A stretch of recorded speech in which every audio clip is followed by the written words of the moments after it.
Hello everyone, hope all of you are safe and healthy. Friends, as you all know, we are going to have a live interaction session on YouTube on 1st of August 12 pm, and the link for the meeting is being provided in the description. I hope all of you will make the best use of it. Now, come to IAS Baba's Rapid Revision Series for Prelims 2021. This is session 43 and day 59. And the topics we have are human geography and some of the important tribes. So these are the hot topics we are going to discuss. That is the wobbling of the moon.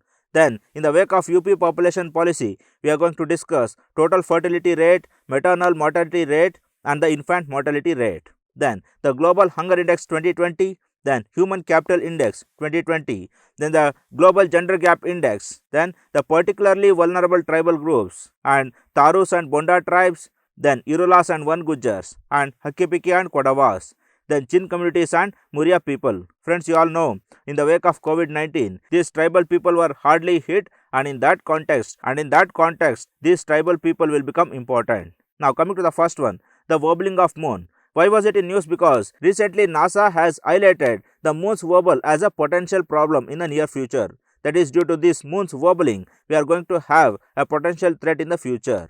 Now, what is moon's wobbling? It is a cyclical shift in the moon's orbit, and it is a regular swaying or oscillation in the moon's orbit, and it was first documented way back in 1782. So this is not a new concept, and it is an old concept, and this wobble takes over an 18.6 year period to complete. So each cycle will be taken up in 18.6 year of duration. So here we are seeing three diagrams. That is, the first orbit of the moon is exactly in the equatorial plane of the earth, and the second one is tilted towards the right, and the third one is tilted towards the left. So this is the wobbling of moon, friends. That is, the orbit of moon, it moves from equatorial plane to the northwards and then comes back to the equatorial plane, and then it moves southwards and comes back. So this is one cycle, that is moving to north, coming back, and then moving to south and then getting back. So in this cycle, it is taking 18.6 years of duration, and this cycle is going to have a huge effect on Earth's future. So how is it? It is that the moon's wobble impacts the gravitational pull of the moon, and therefore the ebb and flow of the tides on the earth will be impacted. Friends, we all know that the force of moon and sun are an important factors for the ebb and flow of the tides, and hence the wobbling of the moon will impact the ebb and flow of the tides on the earth's oceans. Then the duration of each cycle of wobbling is 18.6 years. Yes, we know that. And now, during the first half of this 18.6 year cycle, the Earth's regular tides are suppressed. That is, high tides are lower than normal and low tides are higher than normal. So, this first half of the cycle is a nullifying phase, wherein extreme high tides and extreme low tides both are nullified and moderated. And then in the other half of the cycle, the effect is reversed, which is called the tide amplification phase of the moon. And in this second phase, every tide will be amplified. So, we are going to have high tides than the normal and the lower tides than the normal. So, these extremities will exacerbate. Now, what are the related concerns of this wobbling? The lunar cycle is expected to shift again by mid 2030, and in the coming phase, the tides will be amplifying once again. So, currently now we are in the nullifying phase, and by 2030, we are going to shift towards an amplification phase, and in that phase, the tides are going to be extreme. Then this will pose a serious threat, as amplified high tides coupled with the rising sea levels will increase the risk of flooding. So there will be a huge risk of flooding, as the amplified tides and also the rising sea level will club together. Then the high tide associated floods, also known as the nuisance flood or the sunny day floods, may occur in clusters, and that could last for months. So these high tide associated floods, once they occur, they will last for months and years together, and these are called sunny day floods or nuisance floods, and these are going to cause a huge damage to the earth and also to the human existence. So this is all about the wobbling of the earth.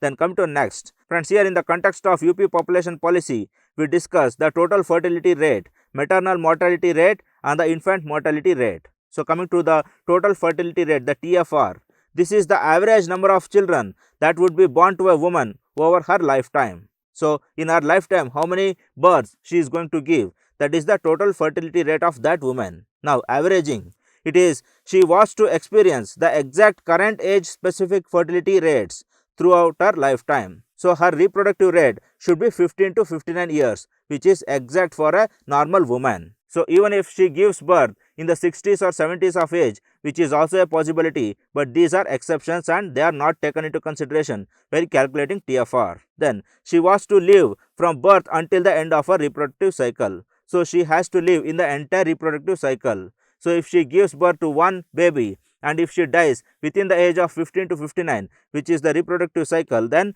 her total fertility rate is not reached. So taking these two into consideration, the total fertility rate is fixed. Now coming to the India's total fertility rate, that is as per Niti Aayog in 2016, India had 2.3 fertility rates and UP was the highest, that is 3.1, and Tripura 1.3 and Andaman Nicobar 0.7. So Andaman Nicobar is the least, but among the states Tripura is the least. Now total fertility rate of 2.3 means every woman in her entire reproductive cycle in India on an average she is going to produce 2.3 offsprings. So now this 2.3 is an averaged one and this is for 2016. But as per the UN prediction, the total fertility rate as of now is 2.179 and this has decreased from the past and it is going to decrease in the future as well. And now coming to TFR from the last 3 to 4 years, in 2017 it was 2.240 and then in 2018 it came down to 2.220 and then 2.20 in 2019 and 2.179 currently. So we are reducing the total fertility rate. Friends, Uttar Pradesh aims for the replacement rate of TFR. So what is the replacement rate of total fertility rate? It is the 2.1%. That is, one woman on an average, she will give birth to 2.1 offsprings. So why this 0.1%? This is an exception because some of the children, they will die before their parents. So such 1% exception is given. So now the replacement rate is not the 2%, it is 2.1. So we will learn this fact and move on. So this is all about the total fertility rate. Then come to next, the maternal mortality rate.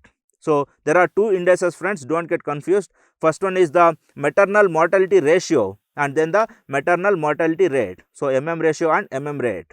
So MM ratio, this is derived as the proportion of maternal deaths per 1 lakh live births. So per 1 lakh live births, how many mothers are going to die? This is the MM ratio. But MM rate is calculated as the maternal deaths to women in the age of 15 to 49 per lakh of women in that age group. So the difference is that here in the MM ratio, the denominator is the number of live births or the number of mothers giving birth. But here in the MM rate, the denominator is the total number of women in that age group, that is 15 to 49 age group. Whether those women are giving birth or not is immaterial. This MM rate is taken into consideration because women in that age group can also die without any reproductive complication or because of any other reasons. So that is why the two MM ratios and MM rates are being calculated. Now coming to MMR in India. So the MM ratio in India was 130 in 2014 and 2016 and then it reduced to 122 in 2015 and 17 and then in 2016 to 18 it reduced to 113 or 113. So it is gradually decreasing. And here we have a report that in India currently we have 113 mm ratio and the mm rate as 7.3, or in other words, per 1 lakh live births we have 113 mothers who are dying, and for every 7.3 women who die in the age of 15 to 49 age group, one woman is dying due to reproductive complexities. So this is how the mm rate and mm ratio are being calculated. I hope you got the difference. Then come to next, the infant mortality rate. So the infant mortality rate is the number of deaths of children under 1 year of age per 1000 live births. So this is not per lakh, this is per 1000. And this is different from under 5 mortality rate, which takes into consideration the number of children who are dying under the age of 5 years, not 1 year. So I hope you got the difference. Now coming to more about India's IMR rate. So currently, as per the UN predictions, India stands at, or in other words, out of every 1000 children, 28.7 children they die before attaining 1 year of age. Now coming to more statistics, in the previous 3 to 4 years, by 2017 we had 32 as the infant mortality rate, and in 2018 the IMR was 30 and that reduced to 29 in 2019, and in 2020 we have 28.771. So we are reducing, but however in the future we cannot reduce to that extent we have reduced because the slope is not going to be steeper anymore. So this fact we will remember and then move on. Come to the next one, Global Hunger Index 2020. Friends, we know that in the year 2020, the latest Global Hunger Index was released, and the Global Hunger Index ranks the countries on a 100-point scale, that is from 0 to 100, and 0 represents 0 or no hunger. And the GHI scores are based on 4 indicators. That is, the first one is undernourishment, that is the share of population whose caloric intake is insufficient. So, undernourishment is those who are taking the calories less than the optimum level. Then, the child stunting. This is the percentage of children under the age of 5 who are having low height for their age. So, for their age of 5 to 6 years, if they are having low weight than the required body mass index, then it is called stunting. Then, child wasting. It is the percentage of children under the age of 5 who have low weight for their height. So, for their height, if they have low weight, then it is called child wasting. Then, the child mortality rate. The mortality rate of the children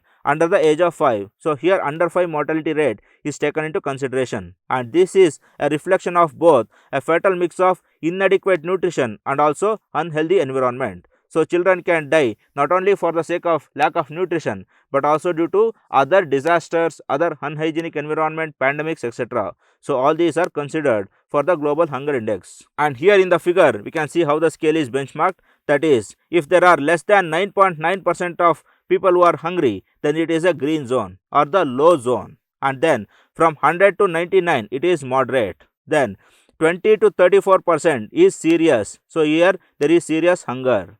And then 35 to 49, it is alarmingly hunger country. And then above 50%, it is extremely alarming, or majority of the population here are going hungry. So, this is the scale. Then come to more about the Global Hunger Index. So, India's performance in GHI 2020. India has a serious hunger level. So, this is in the serious hunger level with a score of 27.2. And then India's ranks among some of the neighborings are as follows. That is, Nepal has a 73rd rank, which is above India. Then Pakistan has 88th rank, which is again above India, and Bangladesh ranks 75, that is once again above India, and only Afghanistan ranks below at 99, and India secures an abysmal 94th rank. Then India has improved significantly with respect to child stunting level.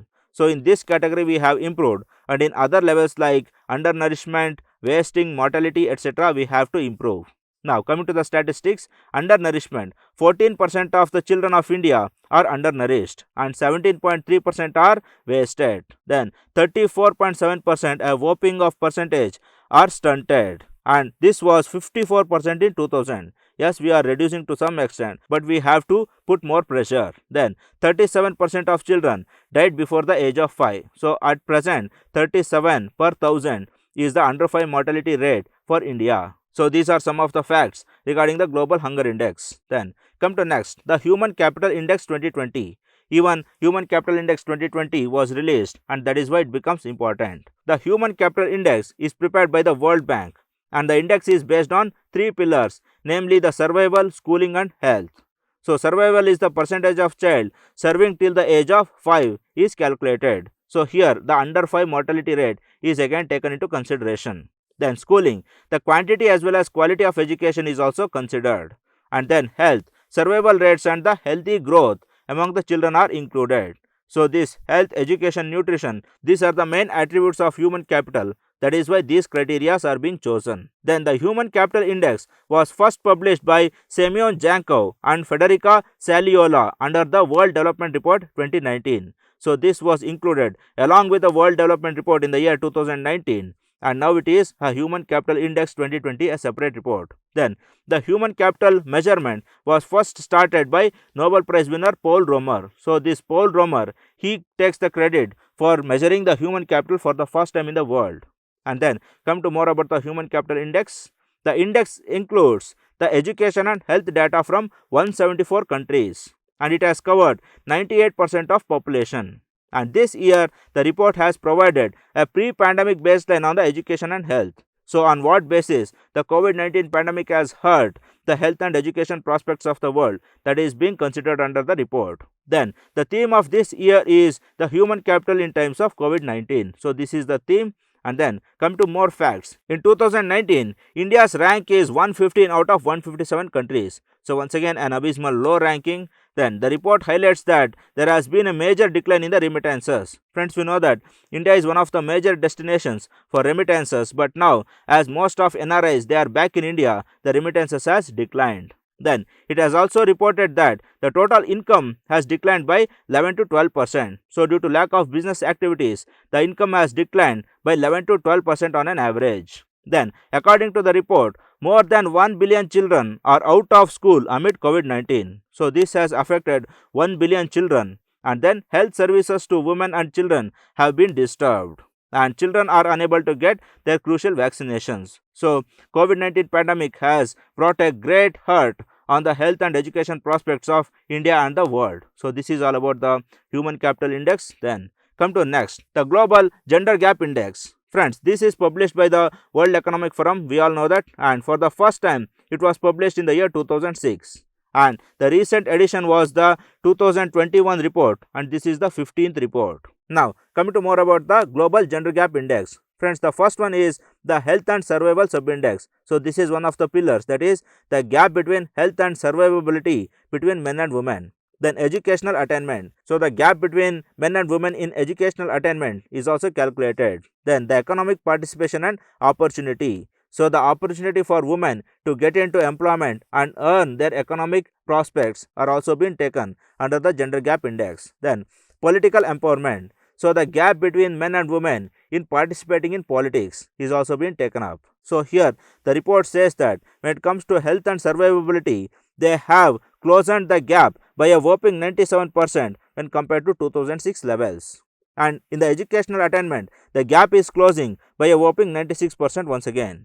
And then the economic participation and the opportunity has been closed by 58%, and political empowerment is being closing by 25%, and there is much to progress in this sector. And overall the gender gap is being closing by 69% when compared to 2006 levels. Friends, this is only up to 2006 levels, and there is vast area to improve in the absolute level. So 97% doesn't mean that we have absolutely closed the gap. It is only regarding the 2006 levels. So this is a brief account on the global gender gap index. Now coming to performance of India in the gender gap index. Friends, in the global gender gap index 2020, India had got the 112th rank, and then India was ranked 140th among 156 countries in the global gender gap index 2021, that is at 28 spots lower than in 2020 ranking. That is, either other nations are closing more faster than India when it comes to gender gap, or India has been widening its gender gap. So these are the two possibilities why India is going down in the ranking. Then the report states that due to COVID-19 pandemic, the gender gaps which were already closed have been partially reopened. So now the gender gap is opening and it is re-widening rather than closing. Then globally the economic gender gap may be between 1% and 4% wider than reported. So actually reported gender gap is not the absolute one, it might be having a variability of 1 to 4%. So these are few facts regarding the global gender gap index. Then come to next, the particularly vulnerable tribal groups. Friends, these particularly vulnerable tribal groups, they are the most hit people during the COVID-19 situations. So in that context, these PVTGs become important. Now more facts about the PVTGs. That is, during the fourth 5-year plan, a subcategory was created within the scheduled tribes to identify the most vulnerable groups. So these have been started in the fourth 5-year plan itself to identify these PVTGs. And then the Debar Commission report provided the criteria for identifying the PVTGs. So what are those criteria? That is the pre-agricultural levels of technology. So they are technologically backward to the extent of they are currently in the pre-agricultural level. And then the low level of literacy, the education level is low. Then economic backwardness, so their economic prospects are not so good, and a declining or stagnant population, so their population is declining or it is stagnant. So these are the criteria to identify a PVTG. Then as per the census of 2011, there are a total of 75 PVTGs out of 705 scheduled tribes, and they are spread over 17 states and 1 union territories. So in this territory there are 75 PVTGs out of 705 scheduled tribes, and the categorization is done by the Ministry of Home Affairs. Friends, we know that this is not done by the Ministry of Tribal Welfare, it is done by the Ministry of Home. Then come to more about the PVTGs.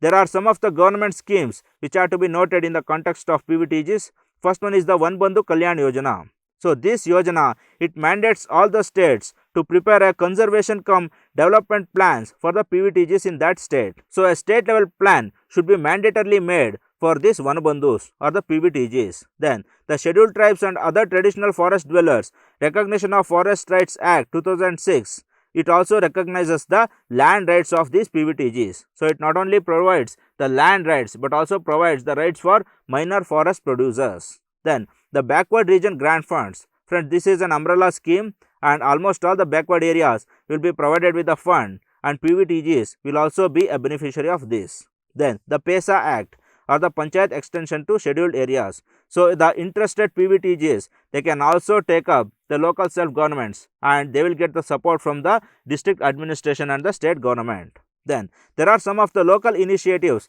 that are taken by state governments as well.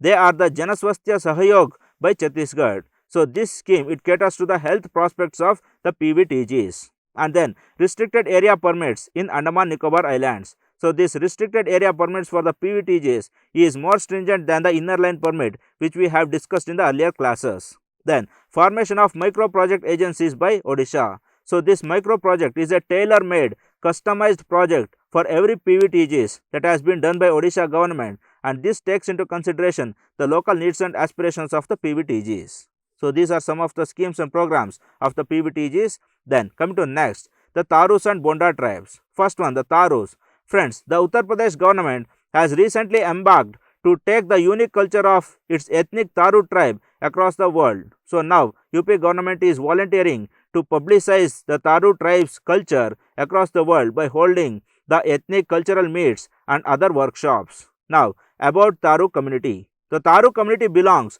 to the Terai lowland amid Shivaliks and lower Himalayas. Friends, we know that Terai, Bangar, Kadar, these are various parts of the Ganga plains, and Terai is where the Tarus will live, and most of them are forest dwellers and some practice agriculture. So there are both forest dwellers as well as agriculturists in the Taru community. And the word Taru is believed to be derived from Stavir, meaning the followers of Theravada Buddhism. So they are from Theravadin Buddhist community, and they speak various dialects of Taru and also variants of Hindi, Urdu and Awadhi. So they also speak Tarus and the mainstream languages as well. Then Tarus worship Lord Shiva as Mahadev and call their supreme being as Narayana. So they are worshippers of Shiva and Vishnu, and also they are followers of Buddhism. So this is the uniqueness of Tarus, that is, they are followers of 2 to 3 religious philosophies. And Taru women have stronger property rights than is allowed to women in the mainstream North Indian Hindu custom. So in the Ganga plains, the patriarchy is prominent, friends, but however these Tarus, they have matriarchy rather than patriarchy. So this is all about Tarus. Then come to next, Bondas. Friends, Bondas were in use because of increased distress in migration in the wake of COVID-19. And these Bondas, they live in the hill regions of Malkangiri district of Odisha. So they reside in Odisha, and the other names of the tribes are Bonda tribes, Bondos, Bondo Poraja, Bonda and Remo. And this Bonda tribe, it belongs to Munda ethnic group, an umbrella group which was once led by Birsa Munda. Then there are two types of Bondas. They are the upper Bondas and the lower Bondas. And upper Bondas, they have almost no connection to the outside world and they live in the interior forests. But however, lower Bondas, they have some interactions with the outer society. Then the Bonda are a scheduled tribe in India. Yes, they are STs. And then their language belongs to Munda branch of Austro-Asiatic language family. Friends, we know that there are various language families like Aryan, Dravidian, Austro-Asiatic and Proto-Astroloic, and this Bonda language, it belongs to Austro-Asiatic family. So these are some of the facts. Now coming to more about Bondas, they have a dowry system as well, and here the bridegrooms or the men, they give dowry to women, and this is called ginning system. And divorce is also present, friends, and it is called lung sisi. But here there is an issue, friends. Once the wife is divorced, then these men, they extort 2 to 3 times of the ginning, or the 2 to 3 times of the dowry they have provided to those women. So this is an exploitation of women, and this has to be sorted out. Then when death or mora occurs, it is custom to sacrifice a cow on the 10th day, a practice also known as gaitang. So they sacrifice the cow on the death of a person. Then Bonda girls largely marry boys who are at least 5 to 10 years younger than them. So here the women are the eldest family members. Then the forced labor or Goti system in India is known as Gufam by Bonda people. So even Bonda people they practice this forced labor and it is called Gufam by them. Then the Bonda people are often led to bonded labor through marriages and this is known as diosing. So if a bridegroom doesn't pay ginning to the bride, then he has to take some of his family members as forced laborers to the bride's house. Then a male bonded labor is called Gufam Ram, whereas the female bonded labor is called Gufam Boy. So if this bridegroom, if he takes a male member, then it is called Gufam Ram, and if he takes a female family member, she is called Gufam Boy. So these are some of the facts regarding the Bondas. Then come to next, Irulas and One Gujars. First one, Irulas. Friends, Irulas are also known as Iruliga, are a Dravidian ethnic groups and they are inhabiting in the states of Tamil Nadu, Kerala and Karnataka. So these are the South Indian tribes and a scheduled tribe, that is the Irulas are scheduled tribes and their population is at around 2 lakh people. So this is a very feeble population and they are declining day by day. Then traditionally the main occupation of Irulas has been snake, rat catching and honey collection. So these are the main occupations of Irula tribes and in the figure we can see an Irula person who is catching the snake here. Then come to more facts. They also work as laborers or coolies in the fields of landlords during the sowing and harvesting seasons, or they also work in the rice mills. So they can work as landless laborers as well. Then fishing and cattle farms are also major occupations of Irulas. So these are facts regarding Irulas. Then come to next one, Gujars. Friends, these are the forest dwelling nomadic community inhabiting the foothills of Himalayan stretch such as Uttarakhand, Himachal Pradesh and Jammu Kashmir. So in these areas the One Gujars are found and they usually migrate to grasslands in the upper Himalayas during summers to feed their cattle, their primary source of livelihood and subsistence. So these people are hugely dependent on cattle for their subsistence and they take these cattle to the grassland to graze them. Then they are one of the many tribes who have lived in deep dependence on wild habitats in India and for whom transhumance has been a way of life for centuries. So they are mainly dependent on transhumance, that is taking the animals from one place to other and grazing them and making money out of it. So these are facts regarding One Gujars. Then come to next, Hakkipikki and Kodavas. Friends, Hakkipikkis, it is one of the major tribal community in Karnataka and the community is known as the bird catcher, which is their traditional occupation. So they are bird catchers. Then though the community lives in southern part of India surrounded by Dravidian languages, they speak Indo-Aryan language. So this is one of the uniqueness of this Hakkipikki tribe and we have to remember it. Then the scholars name their mother tongue as Wagri. So this Indo-Aryan family of language is called Wagri, which is spoken by these Hakkipikki Janangas or the Hakkipikki tribes. Then come to next, Kodavas. Friends, Kodava is the name of Kodava language and the culture followed by the Kodavas. So now Kodava means the language, the culture and also the name of a tribe. And they are from Kodagu, the Coorg district of Karnataka, and the word Kodavas can also be originated from this word Kodagu or Coorg. Then Kodavas are considered a patrilineal ethnolingual tribe, that is they are patrilineal because patriarchy is present in them and then ethnolingual because they have a different language. Then traditionally they are land owning agriculturists with martial customs. So they are land owners and they prefer martial arts and other events of bravado. Then the Kodavas are the only people in India permitted to carry firearms without a license. So just like how Sikhs carry kirpans and Gurkhas they carry knives, so these people they can carry firearms. So this is a custom and it cannot be said as an exception. Then come to next, the Chin communities and Muria people. Now coming to the Chin communities, so these people they reside in Chin hills and these hills are a mountainous region in the northwest Myanmar. So basically in the border of Mizoram and Myanmar these people are residing. Now at an elevation of 2100 to 3000 meters, this region was the home to numerous tribes of Zo umbrella. So in this region a numerous tribes of Zo community they lived there and they were now split into several other tribes. And the Zo people included all Chin, Kuki and Mizo ethnic groups and it was spread across Myanmar, India and Bangladesh. Then various tribes including Chin, Kuki, Mizo, Zomi, Paitai, Hamar, Lushai, Ralte, Pavi, Lai, Mara, Gangte and Thodo. These are some of the tribes that belong to Zo umbrella ethnicity. Then Chins are believed to have originated in China and have come through Tibet to settle in Myanmar. and they speak a group of Tibeto-Burman language. So as they have come long way from Tibet to Myanmar, so they speak Tibeto-Myanmari language or the Tibeto-Burman language. So these are some of the facts regarding the Chin community. Then come to next, Murya people. Murya are an Adivasi people and they are scheduled tribes of Bastar district of Chhattisgarh. So they are from Bastar district of Chhattisgarh and they are part of Gondi people. So in Chhattisgarh we have Gonda and Gondi people and these belong to Gondi ethnicity. Then the Murya people drink a local form of liquor made of mahua flowers and this plays a key role in social and ritual gatherings of these people. And these are the mahua flowers that is available in Chhattisgarh and these are dried and fermented and alcohol is prepared from them. And here is a look of Murya people. Then come to more facts. The Muryas traditionally have village and clan deities. So they do not worship Vishnu or Shiva or any other traditional gods. They have their own village and clan deities. Then compared to other Adivasis, Muryas are relatively prosperous. So they have gained economic prosperity by now. Then the Murya embrace sexuality from a young age. That is, the youths are sent to mixed sex dormitories called Gotul. Friends, here Muryas they enjoy the sexualism as a part of spiritual attainment and they don't take it as a part of Purusharthas, that is Brahmacharya, Grihastha, Vanaprastha and Sannyasa. But unlike this, in Muryas, sexualism is a spiritual achievement rather than a part of life. So this is all about the Murya people. Then coming to the last part, friends, several seers, saints, priests and godly persons, they debate again and again regarding the existence of God. Friends, is that debate true?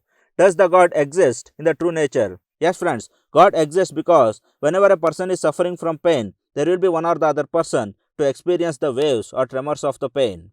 Whenever a heart is shrinking, there will be one or the other heart to soothe it. Whenever a heart is suffocating, there will be one or the other heart to sympathize it. Whenever a heart is palpitating, there will be one or the other heart to resuscitate it. So friends, whenever you come across people who are suffering from pain, never ever forget to resuscitate them and you will get the bliss of God in that. Do it. All the very best. Good luck friends.